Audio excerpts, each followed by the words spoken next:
sudah diterangkan pada mulanya.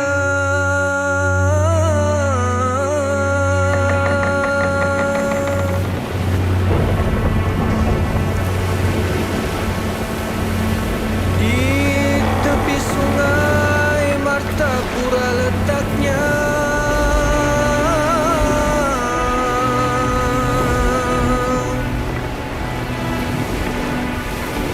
menuju Banjarmasin arah tujunya.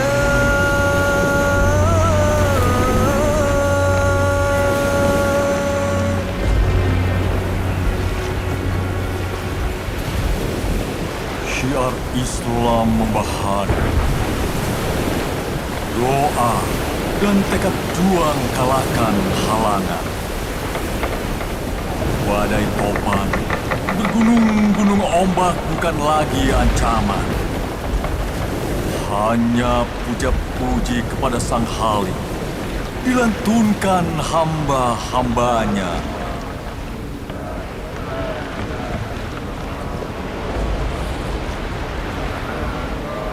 Mengembara di alam kontemplasi, menyeruak, memaknai perjalanan batin.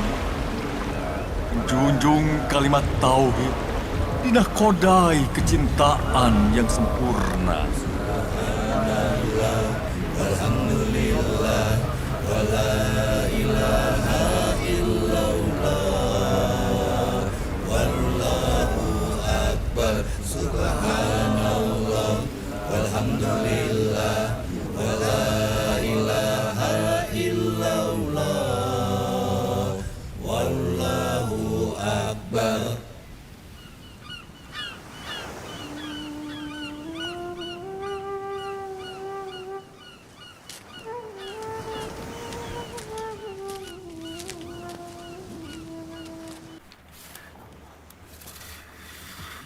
Selama di Tanah Suci, siapa guru-guru dan syekh-syekh antum sekalian? Di Mekah, Ana dan Syekh Abdul Somad belajar fikih kepada Syekh Atha'illah bin Ahmad Al-Misri Al-Azhari. Atas izin Syekh Atha'illah, kami pergi ke Mesir lewat Madinah. Di Madinah ini kami bertemu Abdul Wahab Bugis dan Abdurrahman Al-Misri Al-Batawi. Ya, Syekh Muhammad bin Sulaiman Al-Qudri, guru fikih kami.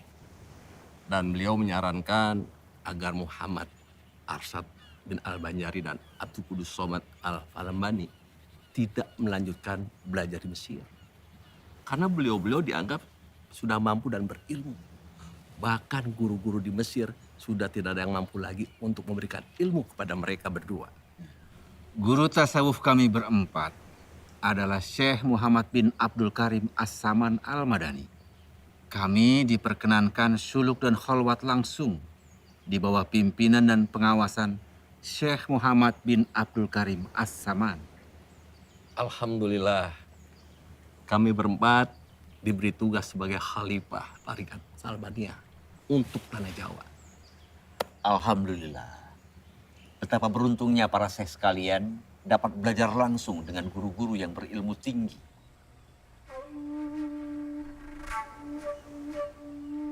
Masjid ini kurang tepat arah kiblatnya. Berita yang Ana dengar tentang banyak arah kiblat di tanah Betawi yang tidak tepat tampaknya benar.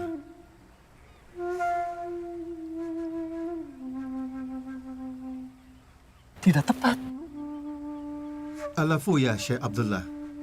Sejak masjid ini dibangun, apa pernah dihitung lagi arah kiblatnya? Oh, belum pernah, Syekh. Tapi ada apa dengan arah kiblat masjid kami? Ya Abdullah, coba antum ikut Ana, begitu pula yang lain, agar menjadi saksi.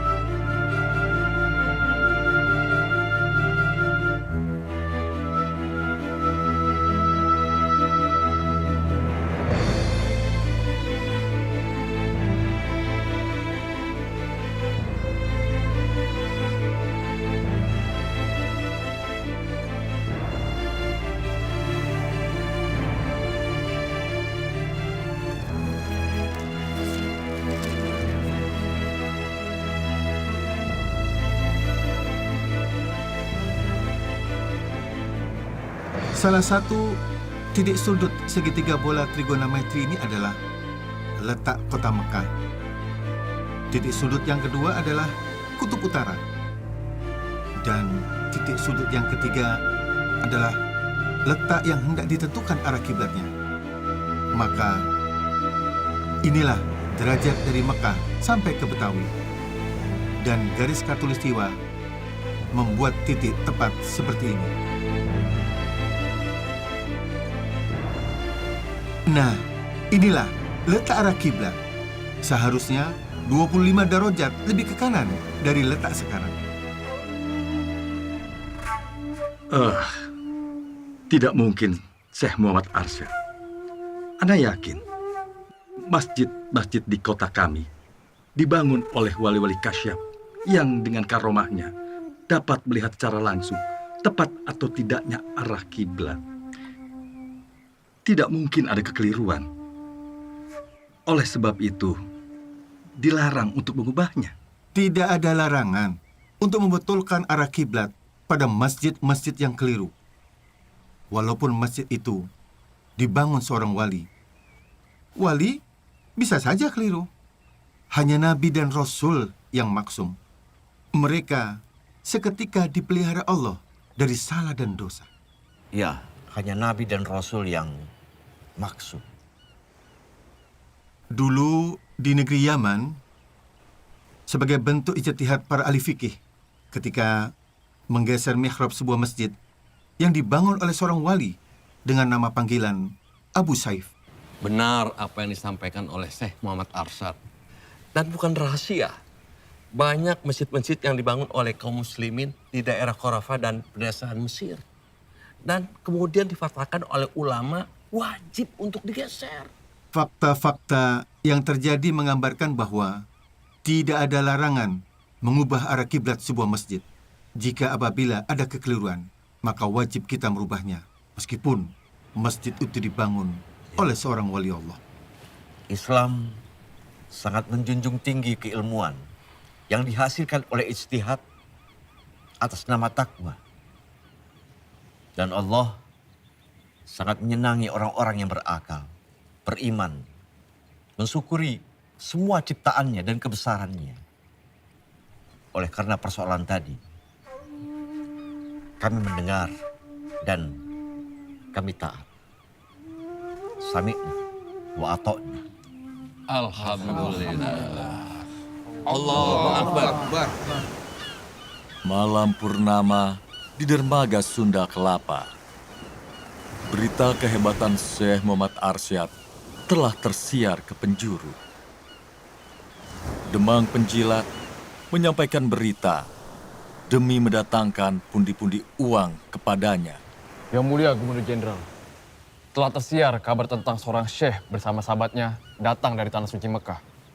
Dan bisa mengubah arah posisi kiblat di beberapa masjid wilayah Batavia.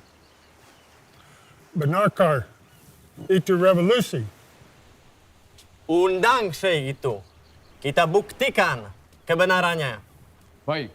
Jangan-jangan dia penipu.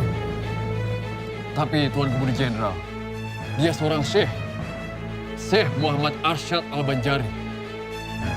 Gubernur Jenderal Hindia Belanda berniat menguji sekaligus menjatuhkan martabat Syekh Muhammad Arsyad Al-Banjari demi tujuan memadamkan cahaya kebenaran. Benarkah arah kiblat masjid itu salah? Bisa jelaskan?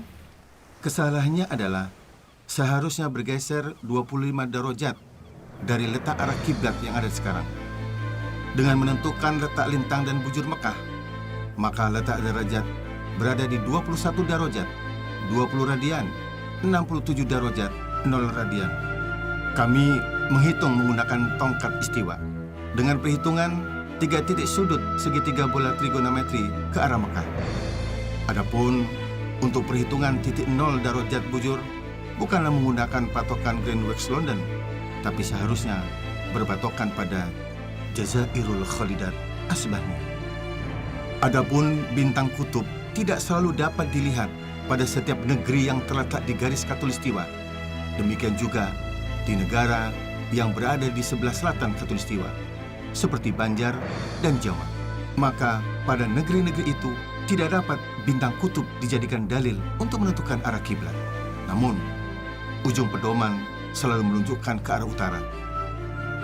Kebetulan searah dengan posisi keberadaan bintang kutub utara berada. Allah berfirman dalam Al-Quran Surah Al-Anbiya ayat 33, "Dan dialah yang telah menciptakan malam dan siang, matahari dan bulan, masing-masing berada pada garis edarnya." Sadaqallahul